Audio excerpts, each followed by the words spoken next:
Selamat datang di Himavi Talks 2025.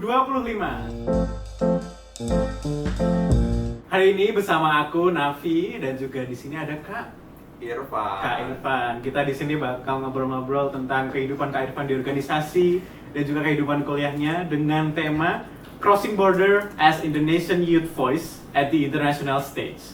Baik, pertama-tama dikenalan dulu boleh sama aku ya sebagai host dari podcast kali ini.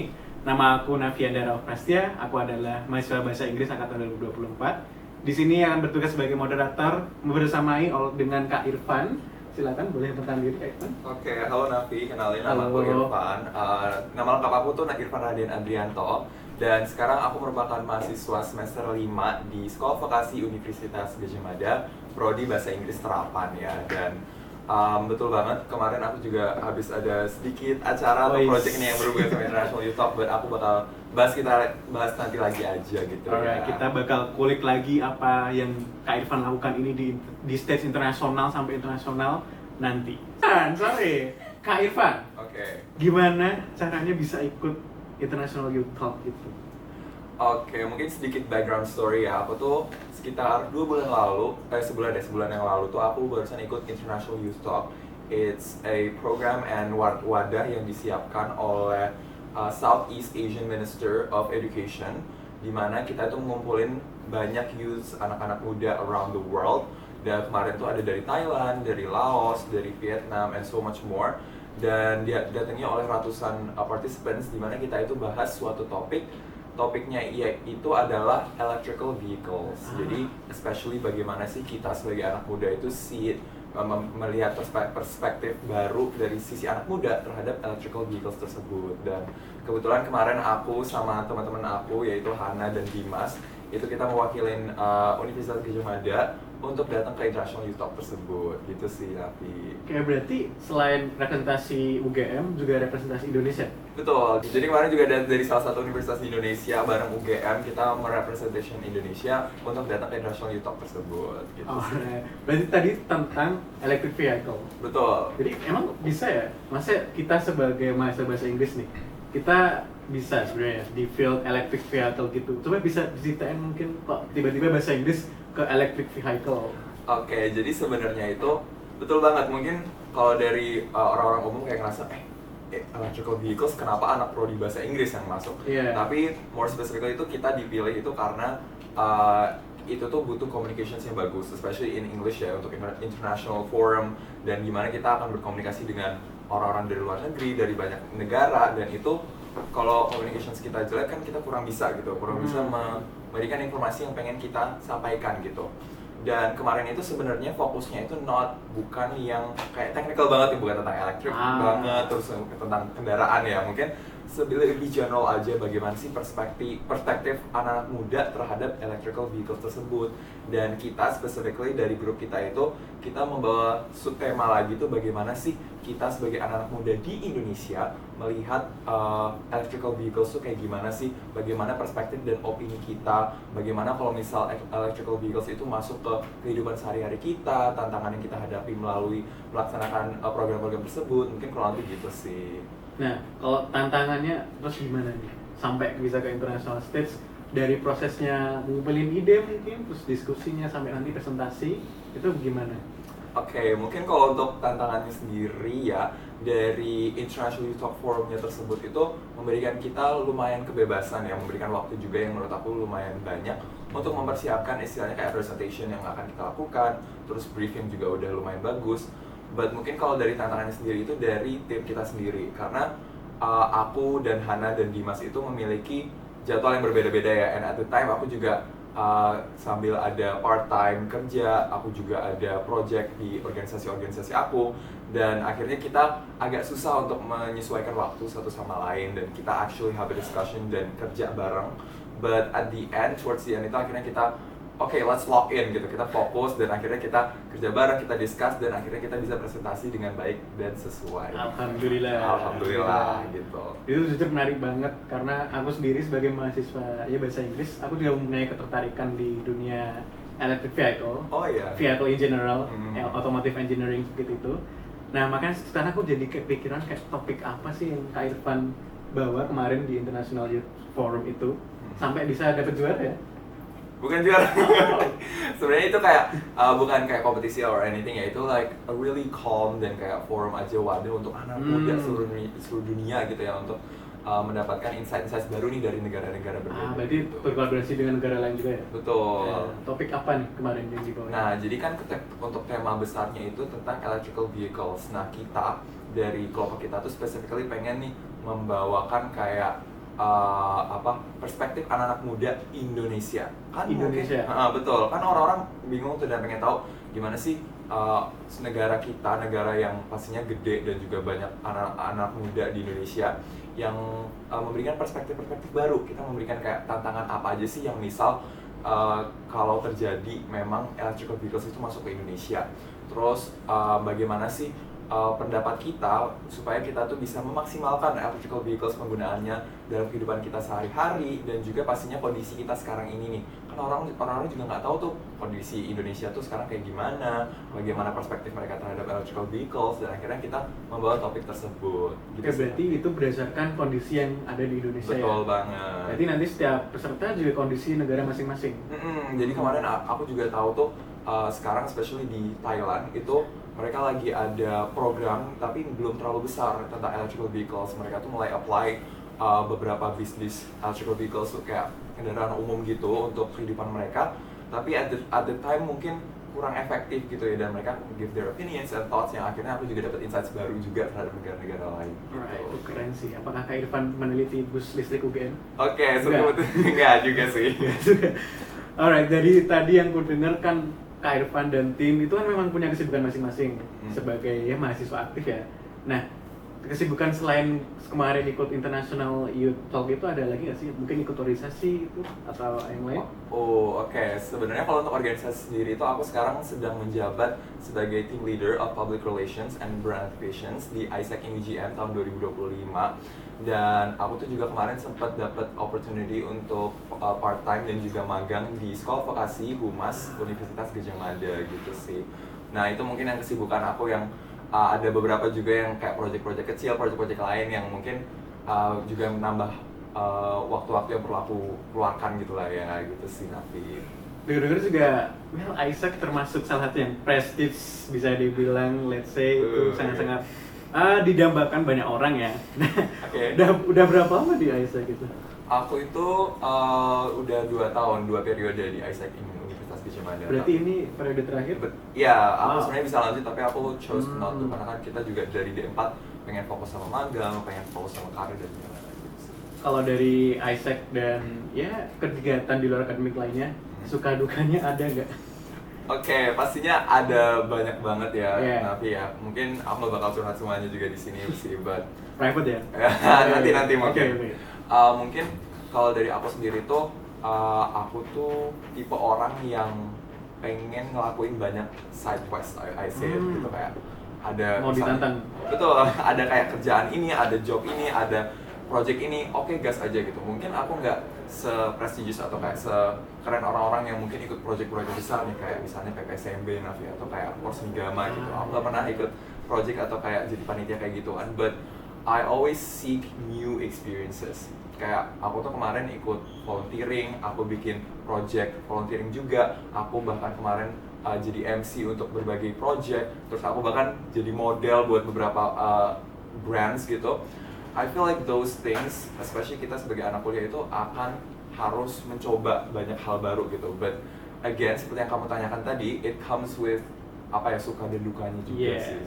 Nah, mungkin aku start with the sukanya dulu ya. Mungkin kalau untuk sukanya itu, aku pastinya bertemu banyak banget orang, dimana dengan berbagai macam kegiatan yang aku lakukan itu, tipe-tipe orang yang aku temuin juga berbeda nih. Mungkin kalau dari segi organisasi, aku ketemu sama orang-orang sepantaran aku. Mungkin kalau untuk professional work, aku ketemu orang-orang dan mentor-mentor yang keren banget, memberikan aku ilmu yang baru gitu. So, pastinya dari orang-orang yang aku temui tersebut, aku dapat experience yang banyak, aku dapat ilmu yang lebih juga dari mereka.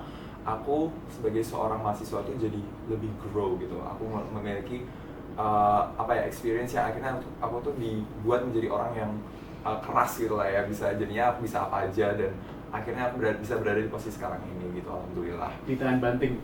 Ya bisa, tapi jangan dibanting. Oh jangan. Jangan ajak aku gelut guys. Anyways, Sherlock tak barangnya. Ayo lanjut.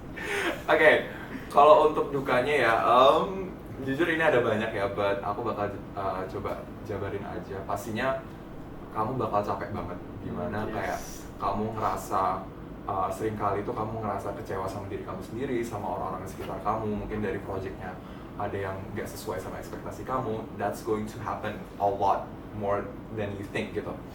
Dan people are going to hate you in some ways, then people are going to love you, and that's the beauty of it, I guess. Kayak kamu melakukan sesuatu itu pasti ada purpose. Dimana aku ngelakuin semua hal itu ada goal yang pengen aku capai, yaitu aku pengen membenahi diri aku sendiri dan aku pengen jadi diri aku yang terbaik gitu. Dan those things will come with a challenge, dimana kayak orang-orang bakal pasti banyak yang nggak sesuai sama diri kamu, dan kamu bakal drained out, kamu bakal capek, waktu kamu bakal terhabiskan, duit kamu juga terkorbankan.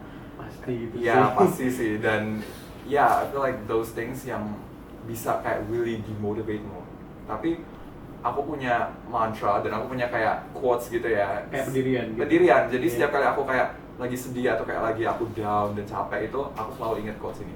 Jadi quotesnya itu, if it scares you, then do it gitu loh. Kayak suatu hal yang menurut kamu tuh menakutkan, suatu hal yang menurut kamu tuh kamu nggak berani untuk melakukan, it's actually one of the things that is going to improve you, that is actually going to challenge you, that is going to shape you for who you are today. Gitu sih kurang lebih Nafi. Sama sih, tadi aku cukup relate dengan omongan tadi yang kayak tadi kan Kak Ivan sempat mention kayak suka bersibuk lah, let's say, suka ditantang, suka mengiyakan. Aku jujur iya, dan kadang itu jadi problemku sendiri karena aku sulit untuk membilang tidak. Mungkin fun fact, aku sekarang 4 DDD dalam waktu bersamaan. Jadi itu cukup, kadang aku sempat berpikiran kayak sebenarnya aku tuh ngapain sih kok 4 sekaligus tuh ngapain gitu, apa yang mau aku dapat, karena kayak semuanya juga sama DDD gitu. Nah, kalau Kak Irfan pernah kepikiran gitu nggak? Kayak pas kita sibuk banyak hal nih dalam berbarengan, terus kayak mikir kayak ini kita ngapain sih? Pernah nggak? Sering sih, kayak questioning ourselves and why are we doing it again ya.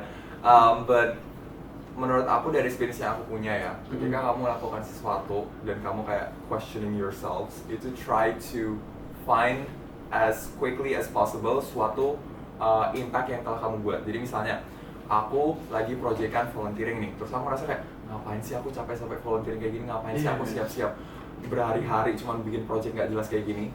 But in a few days, pas projectnya jalan, pas kamu ngelihat project kamu yang telah kamu bangun dari awal, dan kamu ngelihat senyuman misalnya orang-orang yang terdampak dari tersebut, kayak that motivates you so much gitu. Dan all those questions dimana kayak kita ngerasa kayak ngapain sih kita di sini, what are we doing here, itu terjawabkan gitu dengan senyuman-senyuman mereka, dengan impact-impact yang telah kita buat, dan akhirnya itu juga membenahi diri kita sendiri dan juga improve kita sebagai seorang mahasiswa. Sebenarnya emang ini ya, kayak small things jadi kayak reward buat kita. Kalau tadi kasusnya Kak Irfan, senyum dari orang yang kita bantu, kita kerjasama, jadi kayak obat dari rasa capek kita. Betul. Kalau dari aku sama juga sih ngerasa gitu. Kadang kalau ya aku DDD, desainku dipakai dan ditunjukkan ke banyak orang, aku merasa oh ya seneng, kayak terbayarkan dilihat banyak orang gitu.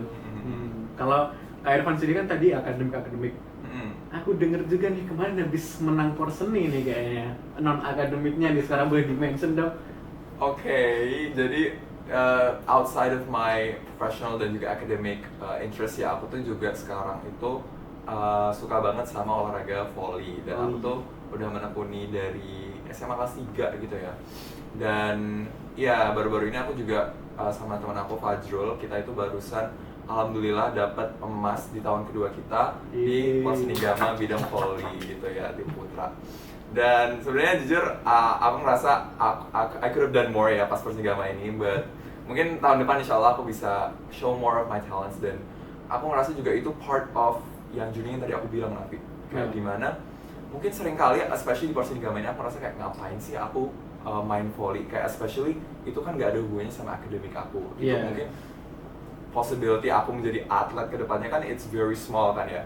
But again, setiap kali kita menang match, setiap kali kita ngelihat tawa satu sama lain ketika kita ngelihat diri kita sendiri di feeds atau kayak orang-orang nge-post kita saying, oh I'm very proud of you Van, take congrats ya Van, kayak that makes us whole gitu loh, kayak kita ngerasa senang dan akhirnya kita ngerasa ada purpose ngelakuin hal tersebut gitu sih Nafin. Kalau volley ini jadi ini juga nggak? Mungkin ini aku bayangin ya, karena kayak Irfan ini sibuk, terus mungkin volley ini jadi kayak pelampiasan melepaskan stres sibuknya, apakah iya? Betul banget, 100 buat kamu, betul. Jadi setiap kali aku capek atau kayak aku ada project gitu, aku biasanya sehari 2 hari tuh aku, oke guys maaf ya, malam ini aku off dulu. Mereka nggak tahu aku off ngapain, but in the end aku akhirnya aku latihan volley, aku main, aku ketawa, aku lepasin semua marah dan kecapean aku tuh di sports itu. So I feel like that's a really good thing, especially buat orang-orang di luar sana juga. Aku ngerasa yang sibuk banget ya, kalian itu coba cari deh suatu hobi atau suatu hal yang pengen kalian lakuin dan suka lakuin untuk kayak melepaskan penat, try to release yourself from those stress, marah-marah dari kerjaan-kerjaan unek-unek yang kalian punya ke hal yang pengen kalian suka. Jadi harus work-life balance utama. Betul. Yes. Ngomongin work-life balance, sekarang aku pengen tanya cara membagi waktu dari Kak Irfannya gimana? Dari akademik, non-akademik, tadi organisasi, dan kuliah kita juga cukup sibuk ya, proyekan semua. Nah itu gimana kira-kira? Oke, mungkin aku juga kemarin sempat mention ini ke maba-maba baru prodi bahasa Inggris ya, but aku bakal jelasin juga. Jadi untuk aku time management aku tuh dibagi 2. Jadi one is long term and one is short term. Jadi untuk yang long term itu aku udah nge-plan out udah dari agak lama, kayak misalnya semester ini aku mau fokus ngapain aja. Misalnya semester depan aku bakal fokus ini gitu. So aku ngerasa dimana ketika kamu tahu dan kamu sudah nge-plan out what you're going to do, especially untuk semester tersebut, kamu tuh bakal tahu dan kamu tuh nggak bakal hilang arah dan kamu nggak bakal ngelakuin hal-hal yang lain gitu. Sedangkan kalau untuk short term itu aku pakai Google Calendar, gimana sama sih, Google betul Calendar kan? the best. Betul banget, memang Google Calendar promosi anyways. Tapi Google Calendar itu setiap jamnya, setiap harinya tuh kita ada jadwal, kelihatan dan kita juga ke remind, oh nanti aku misalnya, oh aku ada photoshoot di sini, oh misalnya aku ada, oh jadi MC di hari ini, aku ada preparation untuk ujian jam segini gitu, ada kerja kelompok di sini. So I feel like those things definitely like mengingatkan kamu dan keep you on track in terms of time management gitu sih Nafi. Terus kalau dari tadi kan jadi orang sibuk pasti ada pengalaman berharga yang bisa kita ambil, bisa Kak Irfan ambil. Nah dari Kak Irfan, dari tadi misal kayak volunteering yang bertemu langsung di masyarakat ya, terus volley yang mengutamakan kerjasama dan mungkin stamina, energi dan pressure yang besar, ada nggak pengalaman berharga yang berharga banget yang sampai bisa dibilang merubah Kak Irfan gitu dari pengalaman-pengalaman tadi? Oke, jadi mungkin kalau untuk kayak satu hal yang atau kayak one time that really motivate me and that really changed me, I have to say pas tahun pertama aku menjadi seorang Aisaka itu aku ada membuat suatu project, itu kayak project volunteering gitu, dan itu pertama kali di organisasi kita, so we don't really have any idea or clue what we're doing, dan itu program internasional, kita ngedatengin banyak stakeholders, ada ratusan anak-anak yang ikut terlibat juga.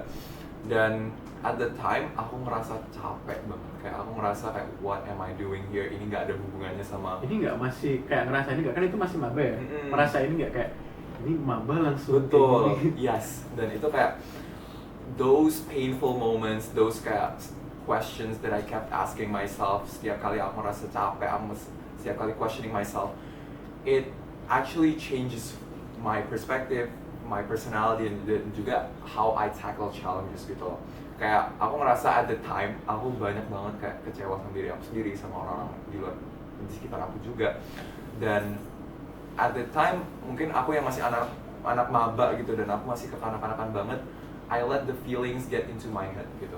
Dan I feel like those kind of experiences akhirnya aku sebagai seorang yang udah dewasa, aku 20 tahun alhamdulillah, dan aku jadinya lebih dewasa, dan setiap kali aku ngerasa sekarang aku tuh tackling a challenge, I'm very different from who I am like 2 years ago gitu.